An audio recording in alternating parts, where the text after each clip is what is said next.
고백하는 말 여호와는 나의 힘이요 여호와는 나의 구원이시니 내가 누구를 두려워하리요 여호와는 생명의 피난처시니 주의 인자가 생명보다 나음으로 내 입술이 여호와를 찬양하리 내 평생에 주를 찬양하며 주의 이름으로 내 손 노래만 하겠습니다.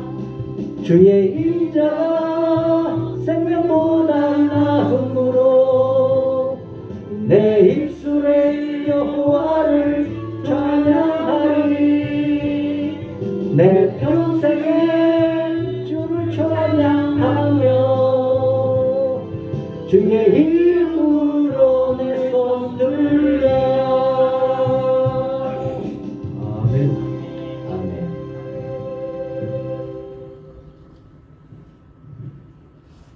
한 주간 잘 지나셨어요? 네. 건강하셨어요? 네. 그래도 참 이렇게 건강해 보이는 모습을 보니까 너무너무 좋습니다. 우리 박동우 집사님 나오시려고 이렇게 준비해 놓았다가도 힘이 없어서 일어나지를 못해서 못 오시고 했는데 오늘도 저렇게 건강한 모습 보니까 너무 좋네, 그죠? 네. 우리 박수로 우리 이수지 집사님 누군지 알아요? 네. 리디아 집사님. 네. 필리핀 갔다 왔어요. 아니 너무 힘이 들고 참 그 일이 힘들어서 교회 오기가 참 어려웠었어요. 얼마 전에 그 앞에 이렇게 지나다가 남편을 봤거든요. 반가워하면서 와서 인사를 하시는데 첫 마디가 너무 힘들어서 지금도 누워있어요. 그러시더라고. 그 어른이 그 정도로 힘이 드시는데 오늘 이렇게 뵙고 나니까 너무 좋네, 그죠? 네. 얼굴이 더 좋아진 것 같다, 그죠? 네. 보기 좋았어요. 예. 근데 그냥 오시지 않고 또 오늘 마스크를 여러분들에게 이렇게 저 마스크 만든 데 가서 정말 힘들게 하고 있거든요. 필리핀 사람들 중에서는 정말 억척입니다. 딴 사람은 그런 사람이 없어요. 맞아요. 그러니까 그렇게 잘 버티면서도 또 이렇게 신앙생활도 하고 또 여러분들을 위해서 늘 기도하면서 준비했다가 마스크도 가지고 오고. 이게 특허 받은 거래요. 아, 그래요? 아, 또 들어? 황토로 된 건데. 황토. 네, 근데 이 빨간 게 이쪽으로 가고 하얀 게 바깥. 그렇구나. 얘네 이제 특허. 그 이제 그것만 끼고 다니다가 자랑해야 되겠다, 그죠? 신기하다. 황토는 이거 제가 오늘 집에서 아침에 일주일에 한 번 정도는 걸어서 한번 교회를 와봤으면 좋겠다 그런 생각을 했거든요. 이왕 뭐 운동도 할 바인데 그럼 어떨까 생각을 했었는데 우리 이승환 집사님 한번 일어나 보세요. 걸어오셨어요? 걸어오셨나 봐. 아, 이제 물어보니까 걸어오셨대. 우와. 부인 집사님이 차를 가지고 출근을 해버렸거든요. 그래서 어떻게 왔나 제가 물어봤더니만 걸어서 왔어요. 그러면 이제 우리 차를 준비해서 같이 오지요. 아니요, 걸어보니까 아주 걸을만하고 너무 좋습니다. 늘 주일날도 부인 집사님도 그러더라고요. 비가 안 와야 교회 갈 수 있다고. 해가 나면 일하러 갈 수밖에 없고 짜여져 있기 때문에. 근데 이제 또 이 집사님은 오늘 이렇게 쉬는데 혼자. 이 집사님한테 누가 같이 얘기도 잘 못하거든요. 근데 혼자 저렇게 걸어서 씩씩하게 오늘 아주 대단히 칭찬을 해야 될 것 같아요. 그래, 우리 오늘 모두 한 분 한 분이 너무 귀하고 이렇게 함께 예배하게 되어서 너무 좋습니다. 같이 하셨습니다. 하나님도 나를 보고 어떨까요? 기뻐하시겠죠? 기뻐하시겠죠? 그런 마음으로 예배하면 하나님도 기뻐하셔요. 우리 모두 마음껏 예배하기를 원합니다. 예배를 향하는 내 마음을 하나님 앞에 먼저 고백하도록 하시겠습니다. 하나님은 영신이 예배하는 자가 영과 진리로 예배할지니라. 아멘. 조용히 한 주간을 돌아보십시다. 코로나 하는데 그거 핑계하면서 우리의 신앙도 갉아먹을까 너무 두렵습니다. 어디에 있든지 주와 함께 기도하면서 말씀과 더불어 주님을 향하는 그런 내 삶이 되게 해 주옵소서. 조용히 자신을 돌아보며 기도하시고 오늘 또 하나님 앞에 나왔습니다. 나를 받으시고 마음껏 주님 나를 통해 영광 받아 주옵소서. 우리 함께 조용히 침묵하면서 자신도 돌아보고 예배를 향하는 내 마음도 살피실 있기를 바랍니다.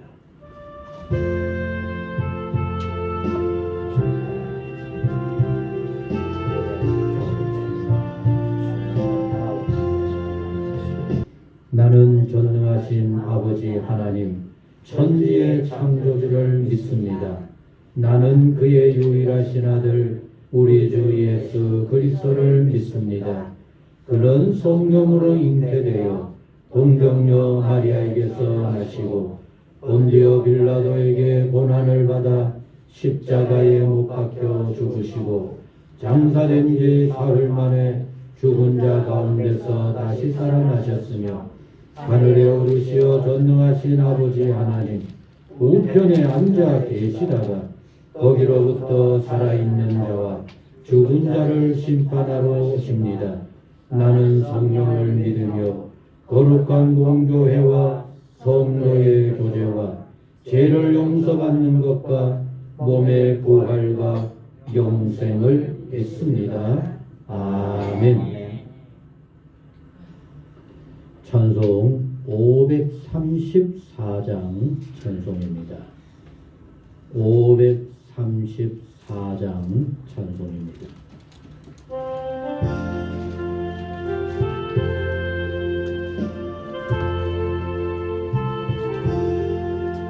주님 찾아오셨네 모시어 드리세 가시관을 쓰셨네 모시어 드리세 우리 죄를 속하려 십자가를 지셨네 받은 고난 끄셔라 모시어 드리세 보라 성자 오셨네 모시어 드리세 영광 중에 계신 주 모시어 드리세 헛된 것만 버리고 우리 구주 모시어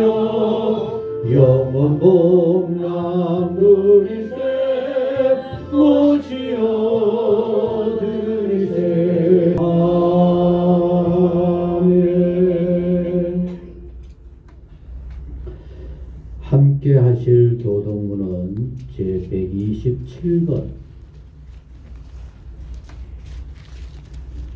교동문 127번 사순절 네 번째 것입니다.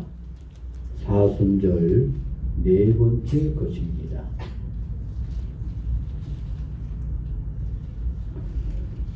여호와를 자기 하나님으로 삼은 나라 곧 하나님의 기업으로 선택된 백성은 복이 있도다. 여호와께서 하늘에서 수고로사 모든 인생을 사시리며 곧 그가 거하시는 곳에서 세상의 모든 거민들을 꾸고 살피시는도다. 그는 그들 모두의 마음을 지으시며 그들이 하는 일을 꾸고 살피시는 이로다. 많은 군대로 구원 얻은 왕이 없으며 용사가 힘이 세워도 스스로 구원하지 못하는도다. 우리 영혼이 여호와를 바라며 그는 우리의 똥과 방패시로다. 우리 마음이 그를 즐거워하며 우리가 그의 선물을 의지하였기 때문이로다.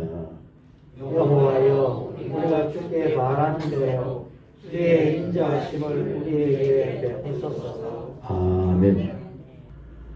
그 중에 구브로와 구레네 몇 사람이 안디옥에 이르러 헬라인에게도 말하여 주 예수를 전파하니 주의 손이 그들과 함께 하심에 우리 같이 합니다. 주의 손이 그들과 함께 하심에 참 귀합니다. 수많은 사람들이 믿고 죽게 돌아오더라.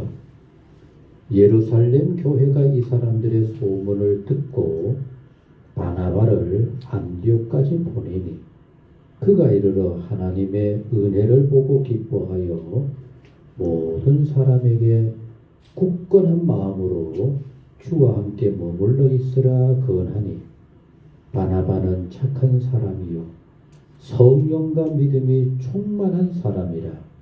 이에 큰 무리가 죽게 더하여지더라. 바나바가 사울을 찾으러 다소에 가서 만남에 안디옥에 데리고 와서 둘이 교회에 1년간 모여 있어 그 무리를 가르쳤고 제자들이 안디옥에서 비로소 우리 같이 합니다. 제자들이 안디옥에서 뭐라고요? 비로소. 여러분 여기서부터 그리스도인이라는 말이 나온 겁니다. 비로소 그리스도인이라 일컬음을 받게 되었더라. 아멘. 아멘. 오늘 이 말씀으로 우리 함께 많은 은혜와 성령의 도우심을 볼 수 있기를 간절히 소원합니다. 찬양 371장 찬송입니다. 찬송 371장 찬송입니다. 우리 함께 정말 강풍과 같은 코로나 정말 어서속히 사라지게 해 주옵소서. 그런 마음을 담아 같이 합니다. 우주여 강풍이 불어 그 물결이 일어나 온 하늘이 어둠에 쌓여 피할 곳을 모르니 우리가 죽게 된 곳을 안 돌아봅니까? 깊은 바다에 빠지게 될 때 주무시려 합니까? 금바람과 물결아 잔잔해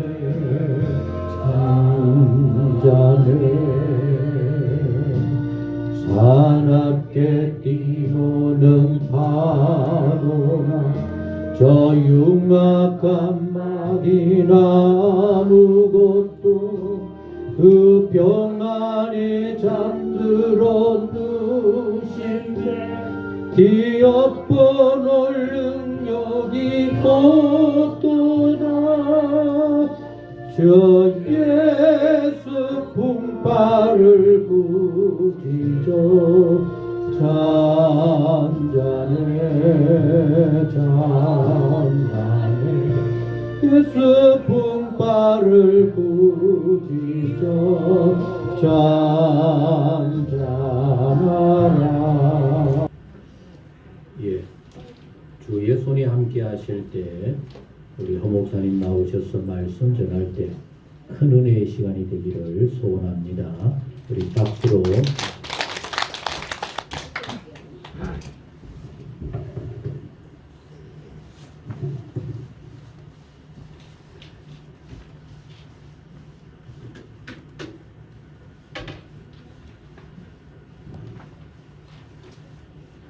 몽골의 상황을 조금 전하면 한 40명대의 확진자들이 계속 일어나더니 어제 그제부터는 한 100명씩 100명대로 확진이 된다고 하는 소식을 듣고 참 마음이 많이 답답합니다. 한국과 달라서 몽골의 의료 체계는 굉장히 열악합니다. 뭐 방법이 없어요.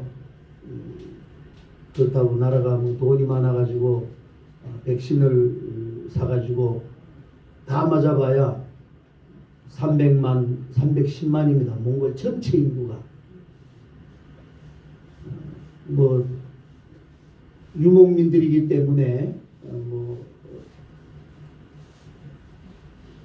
양떼를 몰고 들로 다니는 사람들이야 뭐 사람을 만날 일이 없으니까 뭐 확진될 일이 없겠지요. 울란바타르가 160만 명인데 160만이라도 다 맞으면 나라 전체가 뭐 코로나 걱정을 안 해도 되지 않겠나 그런 생각을 하는데 교회들은 뭐 일찌감치 모임을 못하게 막아서 전혀 모이지를 못하고 그러니까 제가 돌보는 선교지의 교회가 세 곳입니다. 제가 한국에 있을 때에 한 곳에 교회를 개척을 했고 두 군데는 제가 들어가서 사역을 하면서 개척을 했는데 다 현지인 목사님들을 세워서 목회를 하도록 했기 때문에 괜찮기는 하는데 모일 수가 있어야죠. 그러니까 한국처럼 뭐 줌으로 예배를 드릴 수 있는 상황도 아니고 그나마 한 곳 교회는 줌으로 드리기는 하는데 또 뭐 휴대폰 상황이 잘 돼야 되고 교회가 있는 세 곳이 다 이게 인터넷이 열악해서 유튜브가 안 되는 그런 상황입니다. 그러다가 보니까 연세 드신 분들은 어쩔 수가 없고 젊은 사람들 모아가지고 주일날 등산 가자 그래가지고 산으로 불러냅니다. 이 목사님들이. 그래서 산의 그 자연 속에서 예배 드리는 그런 안타까운 그런 상황입니다. 그러나 이런 상황 속에서도 저는 하나님의 뜻이 어딘가 분명히 있을 것이다 라고 믿고 그저 이런 때에 우리가 더 용기 잃지 않고 기도하는 그런 자세가 되어야 되겠다 그런 생각을 해봅니다. 오늘 이 선교 주일의 말씀을 좀 전했으면 좋겠다라고 하는 목사님의 말씀이 계셔서 기도하는 가운데에 선교에 대한 기본적인 이해를 좀 하면서 갔으면 좋겠다라고 하는 생각이 오늘 본문 말씀을 정했습니다. 오늘 이 본문은 선교에 대해서 우리가 이해를 하고 선교를 말할 때에는 절대로 놓칠 수 없는 그런 부분입니다. 사도행전 전체에서도 굉장히 중요한 장면인데 최초로 이방인 교회가 설립되는 내용이 오늘 본문의 내용입니다. 당시에 이 본문이 기록되기 될 때에 교회는 예루살렘 교회밖에 없어요. 예루살렘 교회밖에 없습니다. 그렇기 때문에 예수를 믿는다는 것은 예루살렘에서 밖에는 이게 다른 곳에서는 불가능한 그런 상황인 거예요. 그래서 예수를 믿으려면 반드시 예루살렘에 살아야 되고 예루살렘에 머물러야 했는데 왜 교회가 예루살렘에만 있어야 했는가? 이걸 우리가 사도행전 1장으로서부터 읽다가 보면은 이건 전적으로 제자들의 책임이다. 제자들의 책임이다. 사도행전 1장에서 예수님께서 부활하신 후에 승천하시면서 제자들에게 당부하신 말씀이 뭐예요? 오직 성령이 너희에게 임하시면 너희가 권능을 받고 예루살렘과 온 유대와 사마리아 땅끝까지 이르러 내 증인이 되라. 그렇게 말씀하셨어요. 유언이셨습니다. 그렇다면 예수님이 그러고 승천을 하셨는데 그 다음에 오순절에 성령의 역사가 일어나서 온 예루살렘이 펄펄 끓어요. 성령의 역사가 일어나서 우리가 사도행전 2장을 읽어보면은 하루에 3,000명, 5,000명씩 그냥 예수 믿는 사람들이 막 폭발적으로 일어납니다. 그렇게 온 도시가 성령의 폭발적인 역사로 펄펄 끓는데 제자들이 그렇다면은 그 다음에 주님의 명령 땅 끝까지 이르러 내 증인이 되라 이 말씀을 실천해야 되는데 사도행전 11장 올 때까지 이 역사가 이루어지지 않는 거예요.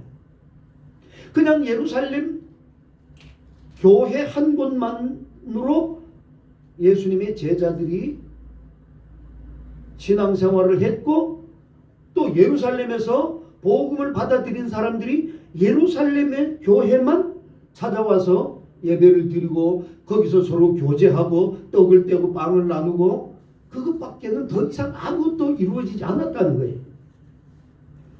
이렇게 되니까 주님께서 부득불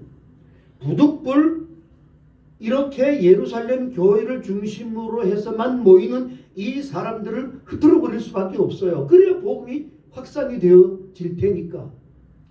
그래서 예루살렘 교회에 핍박을 허락하셨고 급기야는 스데반 집사가 돌에 맞아서 순교하는 일이 일어나게 되자 많은 성도들이 박해와 핍박을 피해서 유대 지역으로 퍼져나가면서 사마리아로 땅 끝으로 피신하기 시작을 하게 되는 거예요.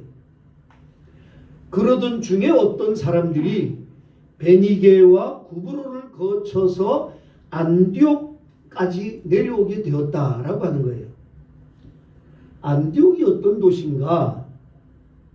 예루살렘에서부터 북쪽으로 한 800km 정도 떨어진 곳인데 지금 시대에서는 거기가 터키입니다. 터키에 지진이 일어나가지고 지금에는 그 도시가 안타키아라고 하는 그 아주 보잘것없는 시골의 한 도시의 그런 모습을 가지고 있지만 초대교회 때에는 로마의 행정구로서 수리아주의 수도였습니다.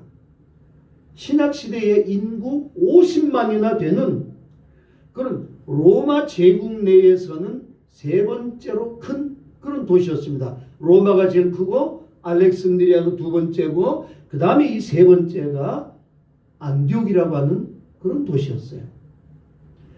이 큰 도시에 사는 사람들은 부유했고 사치가 심했고 심한 우상숭배도 있었고 그래서 정신적으로 도덕적으로 아주 퇴폐한 그런 도시가 안디옥이었습니다. 근데 박해를 피해가지고 살겠다고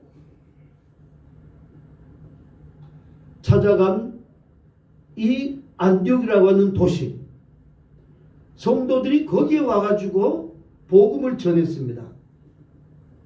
그런데 말이죠. 우리가 생각해도 이해가 되지 않는 게 있어요. 이렇게 퇴폐한 도시, 음란한 도시, 거대한 이 악의 이 도시에 과연 복음이 자리를 잡고 교회가 제대로 그 역할을 감당할 수 있을까? 이런 의문이 우리에게 당연히 들어요. 그것도 말이죠. 뭐 전문적으로 선교 훈련을 받은 뭐 교회의 중직자가 되고 예수님의 직접 제자들이 가가지고 복음을 전하는 것이 아니었어요. 아주 평범하게 어쩌다가 예수를 믿어서 박해가 시작되니까는 예수 믿는다고 하는 것 때문에 목숨을 위협받게 된 아주 평범한 사람들이 살겠다고 도망가가지고 그 안디옥까지 내려가가지고 거기에서 자기가 믿은 예수에 대해서 얼마나 알겠어요. 그렇게 전했습니다.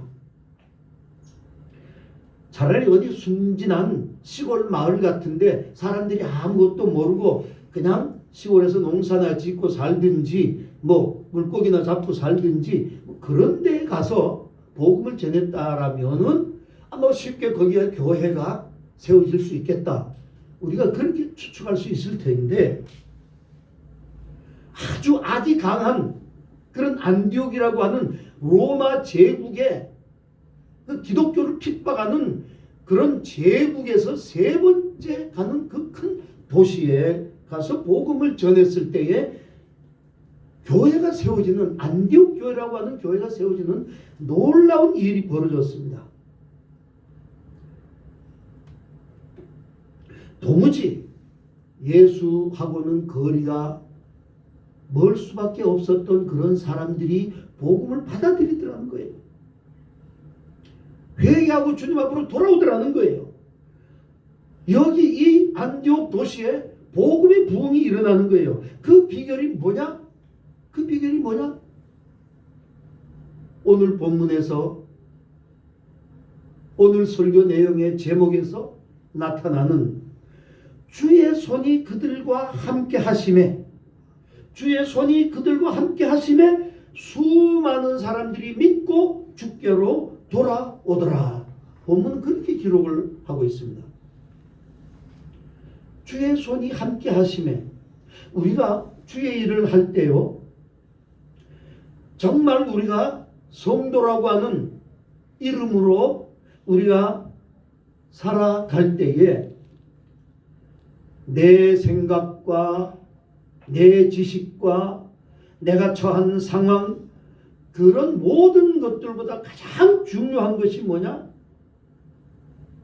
순종이라고 하는 이 단어 하나. 내가 복음을 받아들이고 전하라.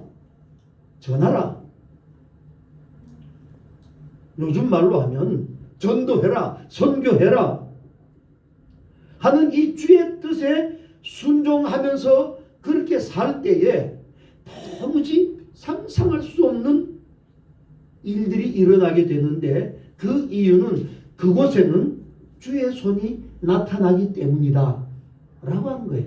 주의 손이 나타나기 때문이다. 주님의 능력이 나타나고 하나님의 권능이 나타나기 때문입니다. 불순종해서 내 뜻대로 내 고집대로 내 방식대로 예수를 믿는다고 하지만 순종이라고 하는 것은 그저 형식이고 그저 내가 이해하고 내가 생각할 수 있는 만큼만 그것 붙들고 신앙생활하고 살 때는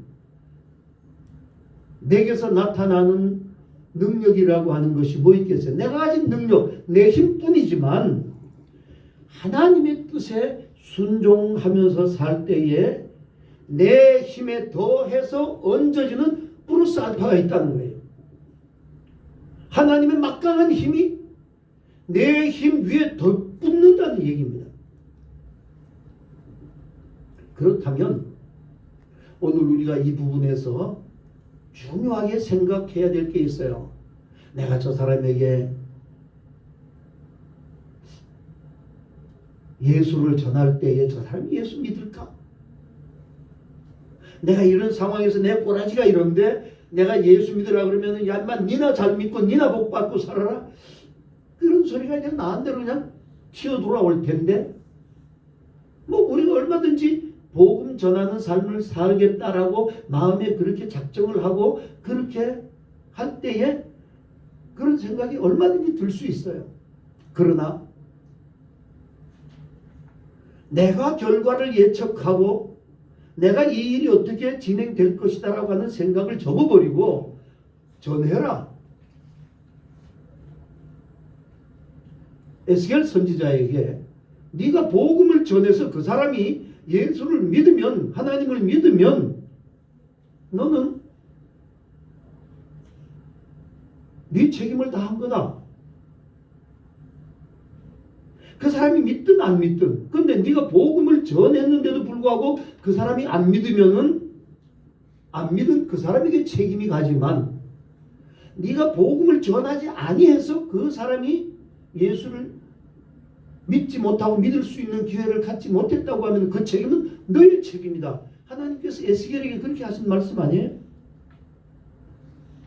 그러므로 여러분 우리 신앙생활에 가장 중요한 것이 말씀에 순종하는 것.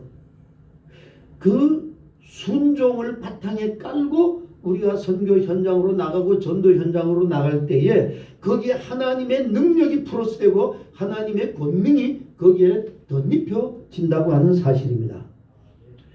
이렇게 하나님의 권능의 손길 속에 안디옥에 놀라운 부흥의 불길이 일어나서 그 죄악의 도성에 교회가 세워집니다. 이 교회가 안디옥 교회가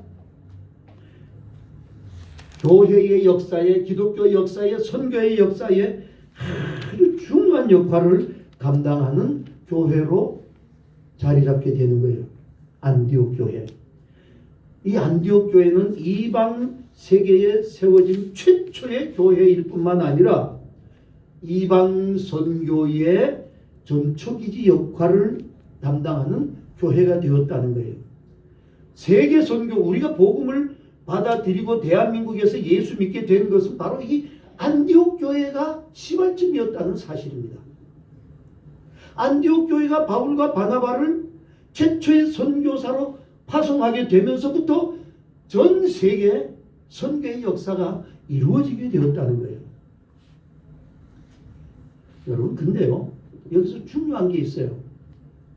이 안디옥 교회가 세계 선교 역사에 아주 중요한 역할을 감당하는 교회이지만 교회 역사적으로 볼 때에 중요한 의미를 갖는 교회이기도 하지만 그것보다 더 중요한 영적인 사건이 발생한 교회로 의의가 더 크다는 거예요. 그게 뭐냐? 26절 우리가 읽은 말씀 같이 한번 읽을까요? 26절 말씀 만남에 안디옥에 데리고 와서 누굴 만나? 바나바가 사울을 만났다는 얘기예요. 안디옥에 데리고 와서 큰 무리를 가르쳤고 1년간 모여 있어서 제자들이 안디옥에서 그다음 뭐라 그랬어요? 비로소 그리스도인이라 일컬음을 받게 되었더라. 여러분 여기에 세 단어가 인상 깊어요. 제자들 그 다음에 뭐 비로소 그 다음에 뭐 그리스도인 이 세 단어가 아주 중요합니다. 그리스도인 헬라어로 크리스티아노스라고 하는 그런 말인데 영어로 크리스찬이라는 얘기예요. 크리스찬. 이 그리스도인 크리스찬이라고 하는 이 단어는 신약 성경에 딱 세 군데밖에 안 나와요. 오늘 본문에 나오고 사도행전 26장 28절에 나오고 그리고 베드로전서 4장 16절에 딱 세 군데만 나타나요. 그리스도인이라고 하는 거예요. 그런데 이 그리스도인이라고 하는 이 세 번밖에 신약 성경에 기록되지 않은 이 단어지만 오늘 예수 믿는 우리들의 정체성을 가장 잘 묘사해 주는 그런 단어예요. 그 뜻이 뭐예요? 크리스찬이라고 하는 뜻이 뭐예요? 그리스도인이라고 하는 뜻은 그리스도의 것. 그리스도의 것. 늘 그리스도를 생각하고 그리스도를 위해서 일하고 그리스도를 위해서 충성을 다하고 자신들이 생각하는 것, 사고하는 것 모든 삶이 그리스도로 젖어 있다. 그래서 그리스도를 존귀하게 하고 오직 그리스도만 생각하고 그리스도를 존귀하게 하며 그리스도를 드러내는 그리스도 중심의 삶을 사는 사람들, 이런 엄청난 뜻을 가지고 있는 것이 그리스도인이다라고 하는 거예요. 사도 바울이 로마서 14장 7절 8절에서 뭐라고 얘기했습니까? 우리 중에 누구든지 자기를 위해서 사는 자가 없고 자기를 위하여 죽는 자도 없도다. 우리가 살아도 주를 위하여 살고 죽어도 주를 위하여 죽나니 그러므로 사나 죽으나 우리가 누구의 것이에요? 주의 것이다. 주의 것. 이게 그리스도인이에요. 자기들의 생활 기준이 분명했어요. 그리스도의 뜻, 그리스도의 영광, 그리스도의 말씀. 그래서 루터가 종교를 개혁할 때에 오직 하나님께 영광, 오직 말씀, 아주 그리스도 중심인 거예요. 인간 중심도 아니고 교황 중심도 아니고 오직 말씀 중심이고 하나님의 영광을 중심으로 하는, 거기에서 탄생된 것이 우리 개신교, 기독교란 말입니다. 그래서 매사에 모든 일을 행할 때 죽게 하듯 생활하는 것, 누구나 다 자기 삶의 행동 기준이 있는 법인데 그 기준이 오직 그리스도의 말씀과 그리스도의 정신, 그리스도의 문화, 이게 몸에 배어 있는 거예요. 여러분, 제가 한번 질문을 해볼게요. 왜 여러분 살인을 안 합니까? 왜 사람을 안 죽입니까? 이상한 질문을 하네. 아니, 사람 죽이는 게 그게 사람으로서 할 도리요? 여러분, 그래서 사람을 안 죽입니까? 원수만 보면 말이죠. 저게 나한테 엄청난 피해를 줘서 내가 아주 분에 미치겠는데 내가 참는 거요. 왜 참아요? 저 친구가 가진 거 보면은 내가 저걸 무척무척 갖고 싶어서 그냥 한 방 때리고 그냥 저걸 빼앗고 싶은데 그렇게 못하고 참아요. 왜 참습니까? 남에게 훔치는 것이 옳지 않기 때문에? 내가 원수가 나보다 힘이 세기 때문에 내가 원수를 못 갚는 것? 그것 때문에 여러분 참고 도둑질 안 하고 그것 때문에 살인 안 합니까? 그렇다면 우리는 예수 안 믿는 사람이나 다를 바가 없잖아요. 예수 안 믿는 사람도 사람 죽이면 나쁘다. 그 윤리적으로 남의 걸 도둑질하면은 안 되지.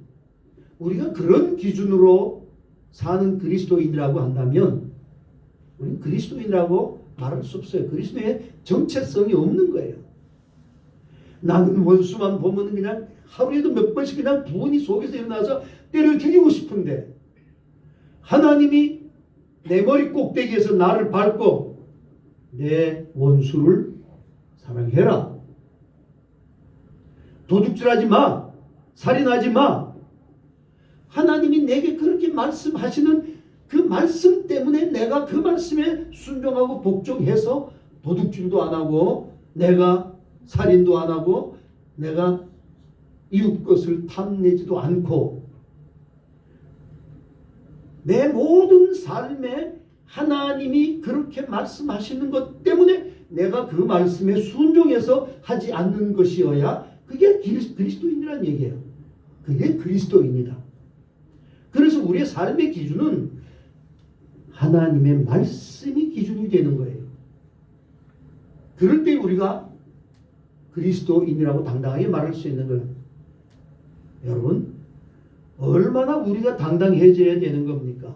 우주 만물을 창조하신 하나님의 자녀로 우리가 그분을 아버지로 모시고 그분이 우리에게 말씀하시는 것을 순종하면서 산다는 것은 굉장한 겁니다.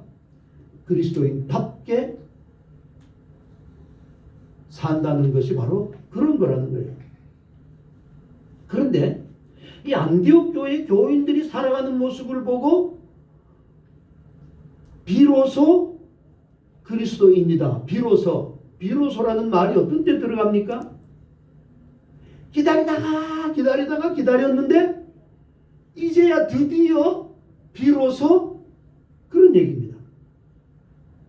여러분, 주님께서 기다렸다는 거예요.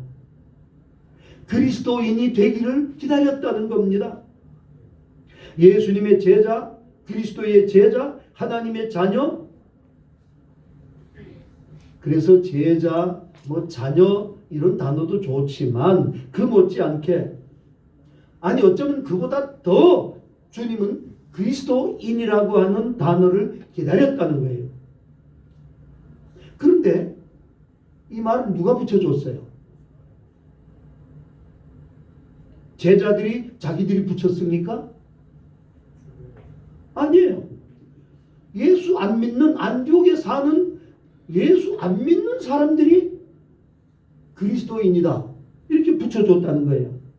왜 붙여줬어요? 칭찬하려고 붙여준 것 같습니까? 아니에요. 조롱하려고 붙여진 이름이에요. 조롱하려고. 비로소 그리스도인이다. 야, 저것들 봐라. 저것들 저 그리스도인 아니야. 우리말로 하면 저 예수쟁이 아니야. 이런 얘기예요. 칭찬하려고 붙인 이름이 아니란 말입니다.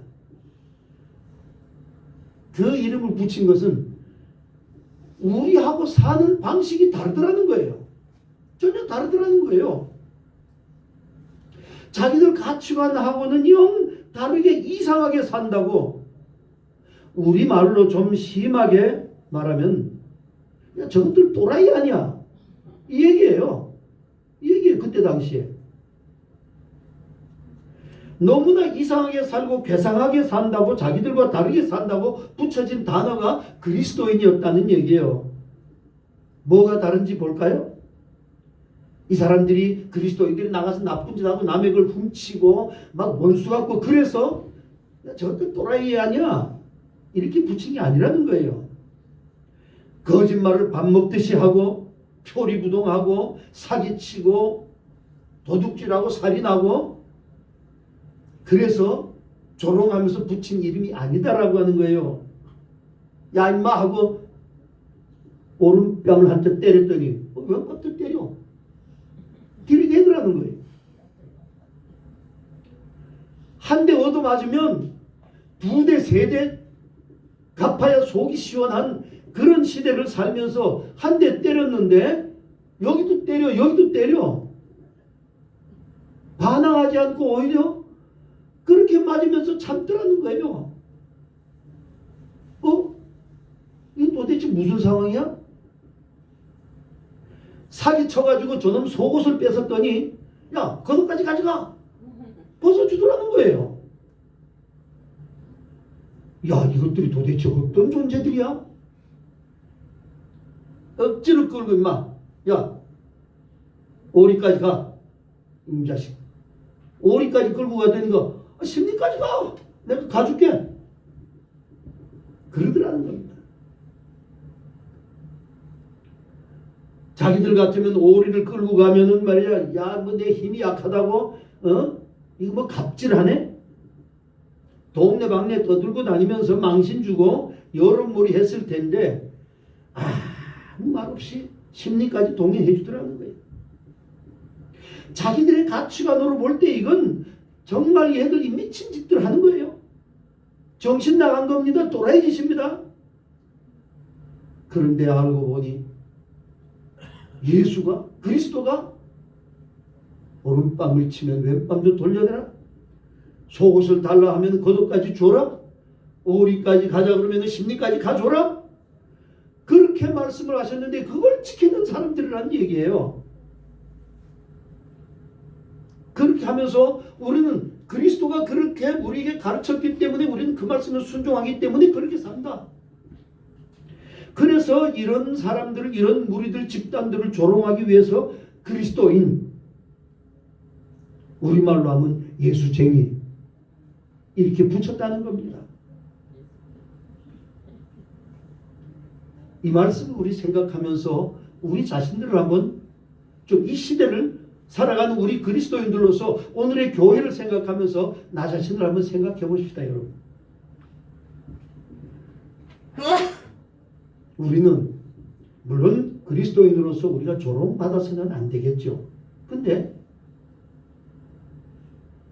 우리가 나쁜 짓을 해서 조롱받으면 안 되죠. 정말 안 되죠.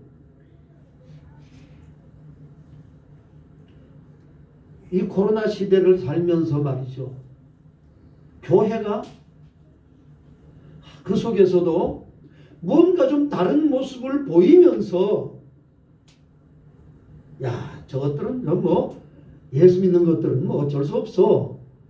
이렇게 가야 되는데 너무너무 안 좋은 쪽으로 지금 교회가 세상에 지탄을 받으니까 뭐예요? 선교의 길이 막힌다. 전도의 길이 막힌다. 교회가 어려움을 겪잖아요. 이런 속에서 이 어려움을 당하는 이 시대를 살아가면서 교회가 해야 될 것들이 무엇이냐 생각하고 어려운 이웃들을 찾아가지고 그들의 고민과 그들의 아픔을 가지고 함께 끌어안으면서 그들과 함께 하고자 할 때에 그럴 때에 교회가 뭐 예수 믿는다는 것들이 모여가지고 예수 믿더니 그래도 우리 사회에 저런 선한 영향력을 끼치는구나. 이렇게 좀 교회가 조롱을 당해도 이런 조롱을 당해야지 하지 말라는 것, 윤리적으로도 금지되어 있는 것, 그런 것들을 하고 말이죠. 지탄의 대상이 되어서 정말 그야말로 세상 사람들이 조롱받는 그런 모습으로 우리가 조롱을 받는다 그러면 그거는 아니잖아요.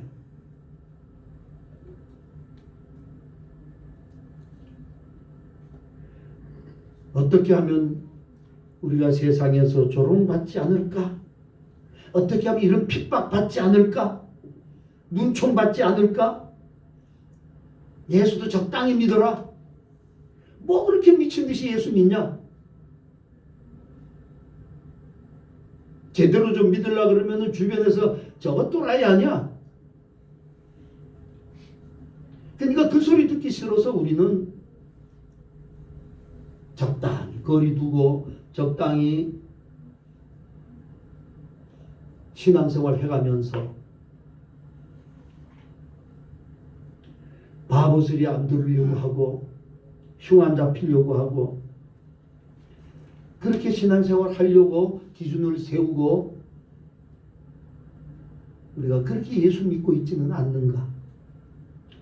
그리스도인 조롱의 말로 나온 것입니다. 그렇지만 그들은 절대로 기죽지 않았어요. 왜? 잘못한 게 아니니까. 기 안 죽어요.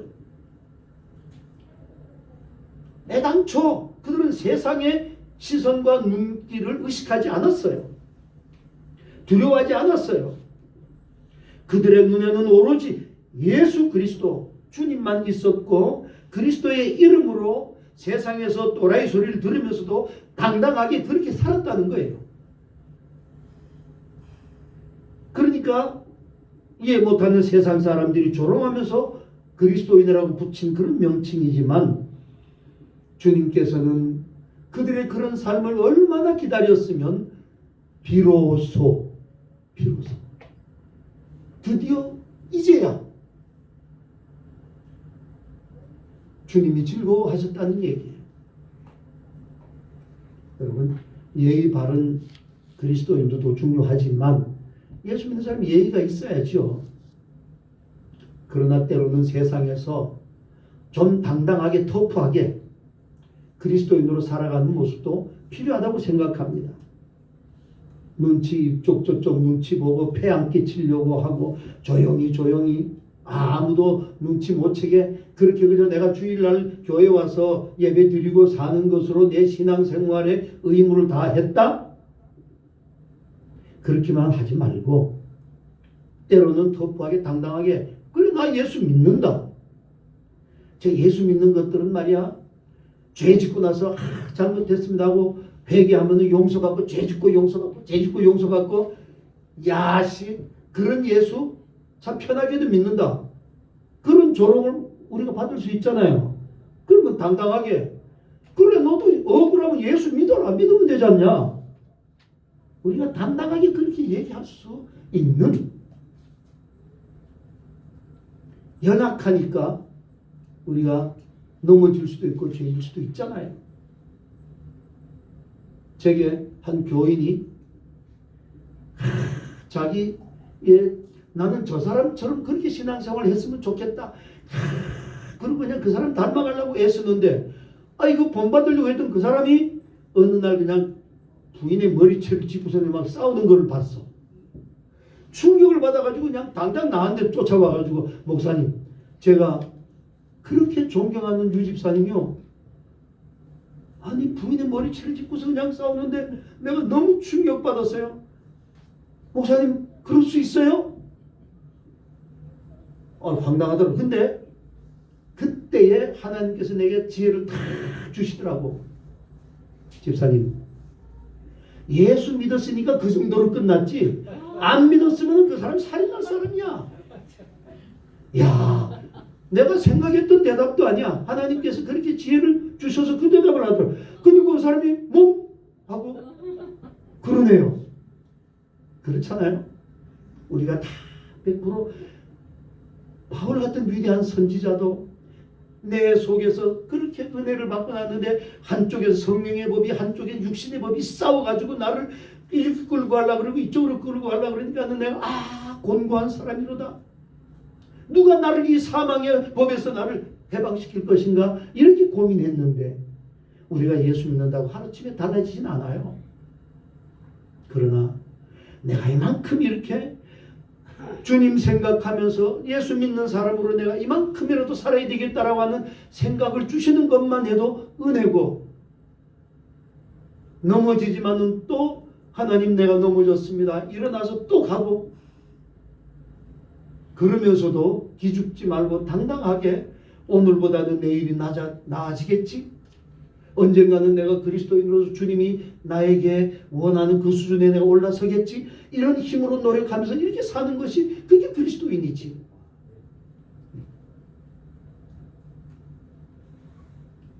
그런데요, 보세요.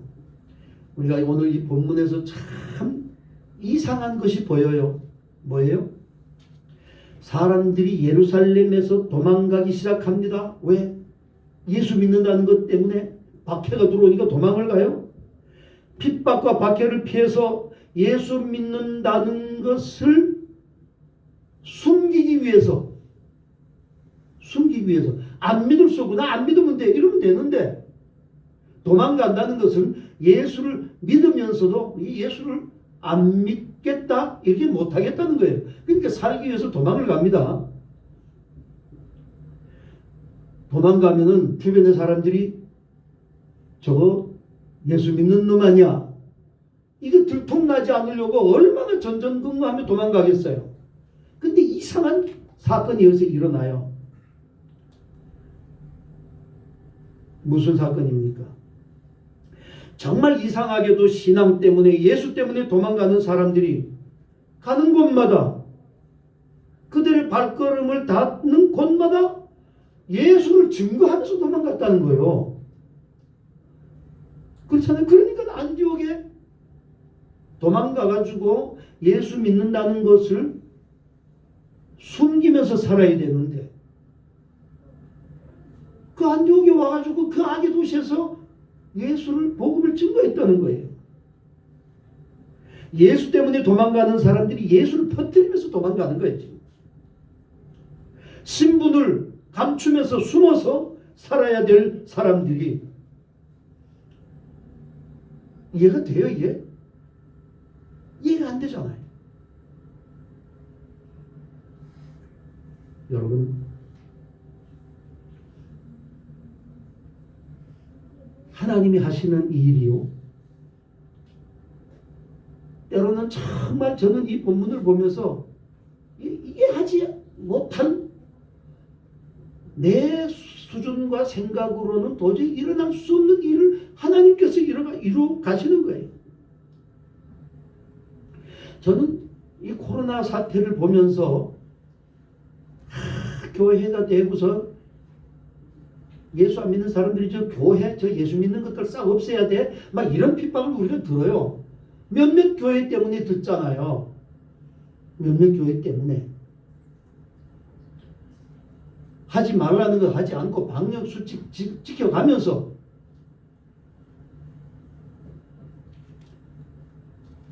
여러분, 신앙이라고 하는 게 뭐예요? 총칼로 죽이겠다고, 예수 믿으면 죽이겠다고 총칼을 들이밀 때, 그때는 우리가 목숨을 내놓고 신앙을 지키는 게 신앙이에요. 그런데 내 신앙이 이웃의 목숨을 위협하게 될 때는 모이지 않는 것도 신앙이란 말이에요.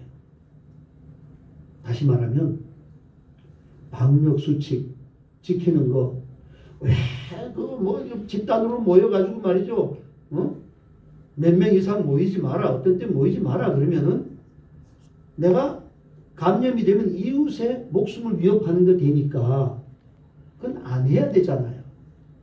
이웃의 목숨을 지켜주는 게 그게 우리 그리스도인들이 해야 될 것들이잖아요. 근데 빌미를 주잖아요. 큰 대형 교회가 한 번 사회의 지탕을 받으면은 얼마나 그 영향이 큽니까? 그런데 저는 그 속에서 또 긍정적인 것 봅니다. 신천지가 얼마나 교회로 파고들어가지고 수많은 교회를 무너뜨리고 그랬습니다. 그런데 이 코로나 때문에 이단 신천지가 드러나죠. 무슨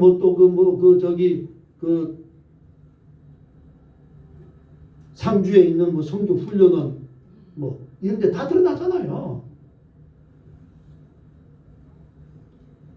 무슨 대안학교 잘못된 것들 다 드러나잖아요.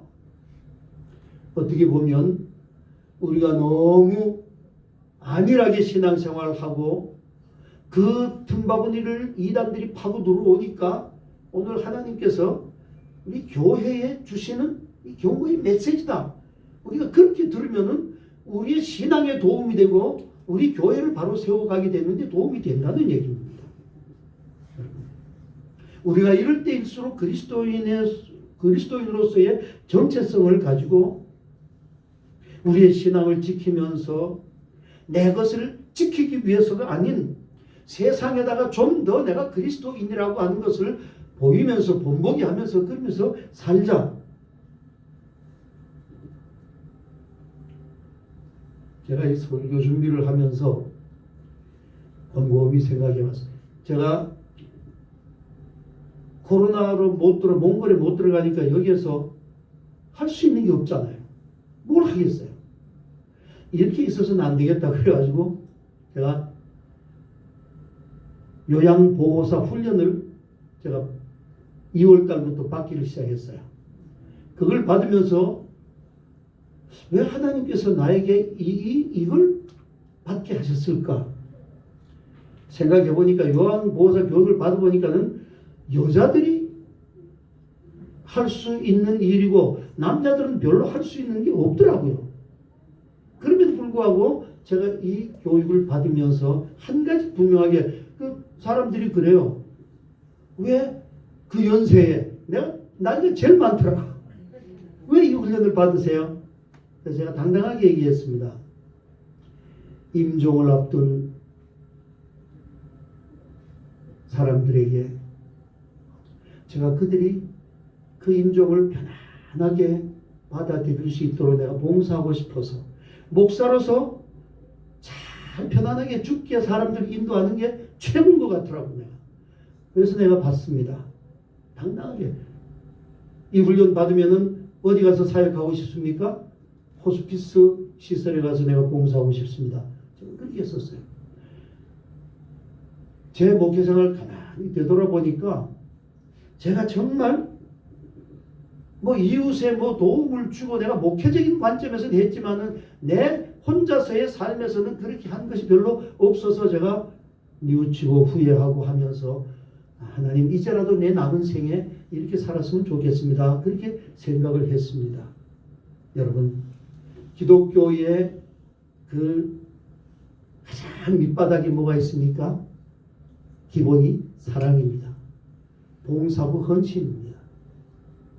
서구 사회가 선진국으로 세워진 그 바탕에는 전부 사랑이 있고 봉사가 있고 헌신이 있습니다. 자원봉사 이게 있는 거예요. 공산주의가 멸망한 것은 그게 없는 거예요. 공산주의 사회. 오늘 우리가 이 시대를 살아가면서 그리스도인으로서 정말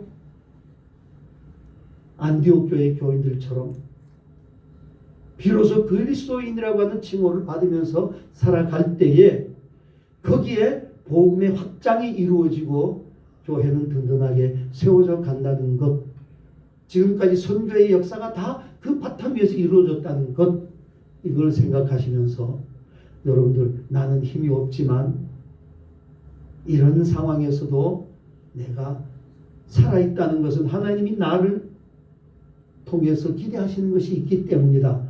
그 뜻을 깨닫기 위해서 무릎 꿇으시고 정말 이 시대의 그리스도인으로서 주의 손이 늘 함께해서 어떤 상황 속에서도 엄청난 하나님의 역사를 이루어 가시는 여러분들의 삶이 되시기를 주님의 이름으로 축원합니다. 기도하겠습니다.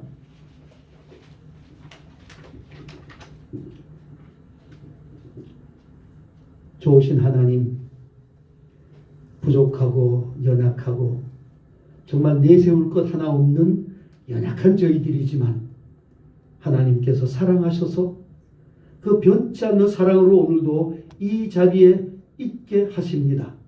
그러한 하나님의 뜻이 무엇인지 저희들이 다시 한번 생각하면서 초대 안디옥 교회 그곳 성도들처럼 이 시대를 살아가는 우리들이 그리스도인이라고 세상으로부터 인정받게 그렇게 살아가는 삶이 될 수 있도록 오늘 저희들을 하나님께서 이끌어 주시옵소서. 그래서 부족한 저희들을 통해서 하나님의 나라가 확장되어지고 하나님의 뜻이 땅에서 이루어지는 놀라운 은혜가 있게 하여 주옵소서. 예수님 이름으로 기도하옵나이다.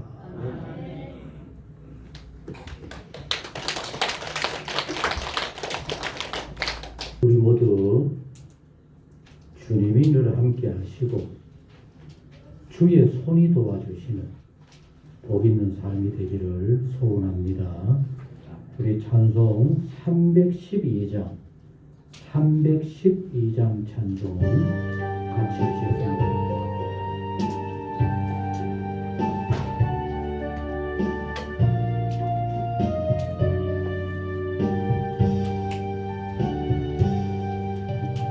너 하나님께 이끌리어 일평생 주만 바라며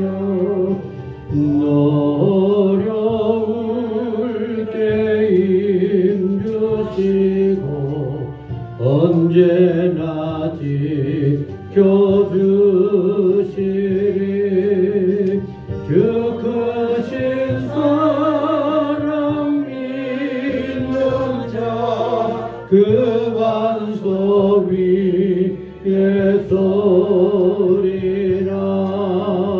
찬양하고 아멘. 예수 그리스도 이름으로 이 모든 예물을 하나님께 바칩니다. 기도하시겠습니다. 하나님 아버지, 우리가 비록 연약하고 내 스스로 생각해도 예수를 제대로 믿는가 부끄러울 수밖에 없는 저희들이지만은 그래도 믿음으로 살아보고자 애를 쓰는 그리스도인들이 되게 하여 주옵소서. 그래서 내 신앙도 지킬 뿐만 아니라 나를 보는 주변의 사람들이 나도 저런 신앙생활하면 좋겠다라고 할 수 있는 이런 복된 역사가, 기적의 역사가 우리 주변에서 일어날 수 있도록 꼭 도와주옵소서. 주님의 손이 늘 함께하여 주옵소서. 오늘도 정성스럽게 마음을 담은 예물을 하나님 앞에 바치게 하시니 주여 감사를 드립니다. 주님 기쁘게 받아 주옵소서. 어려운 중에 열애 하나 구별하는 그 마음, 오직 하나님을 믿고 의지하는 마음인 줄로 믿습니다. 채워주시옵소서. 넘치게 하여 주옵소서. 나누며 베풀며 살 수 있는 복 있는 삶이 되게 하여 주옵소서. 너도 나도 어려운 때이지만은 하나님 앞에 감사하는 그 마음 얼마나 하나님이 기뻐하시겠습니까? 우리 모두의 삶이 감사로 가득하기를 원하시는 하나님 앞에 날마다 감사하게 하여 주옵소서. 모든 것이 주의 은혜인 줄로 믿고 영광을 돌리게 하여 주옵소서. 그래서 사랑하는 성도들의 모든 삶이, 가정이, 생활들이 감사로 가득하게 하시고 하나님의 은혜 가득하고도 넘쳐나게 하여 주옵소서. 오늘은 어려운 중에도 성교의 소중한 마음을 담아서 성교 예물을 바치게 하시니 주여 감사를 드립니다. 이 예물 닿는 곳곳마다 복음의 역사가 일어나게 하시고 주님의 손도 함께하여 주셔서 활짝활짝 복음이 전해지게 하여 주옵소서. 이렇게 주님께로 향하는 그 마음들 마음껏 축복하여 주시고 그들의 삶이 하나님께 영광이요 감사가 넘치고 성교의 열매가 풍성하여 자랑하며 영광 돌리는 생활들 모두 되게 하여 주옵소서. 주일 예금도 예물도 기쁘게 받아 주옵시고 일천번제의 그 간절하고도 헌신적인 마음 하나님 꼭 갚아주시되 하나님께는 영광이요 교회와 우리의 삶에는 소원이 이루어지는 복된 예물이 되게 하여 주옵소서. 아버지 하나님, 우리의 모든 것을 온전히 아버지 앞에 바칩니다. 영광 받아 주옵소서. 우리의 모든 것이 되시는 우리 주 예수 그리스도의 은혜와 하나님 아버지 무한하신 사랑과 성령의 교통하시고 역사 충만하심이 모든 것 주님께 맡기고 주님과 함께 주님의 은혜 가운데 당당하게 나아가기를 소원하는 모든 성도님 모든 생활 위에 영원히 함께 하시기를 축원하옵나이다. 아멘.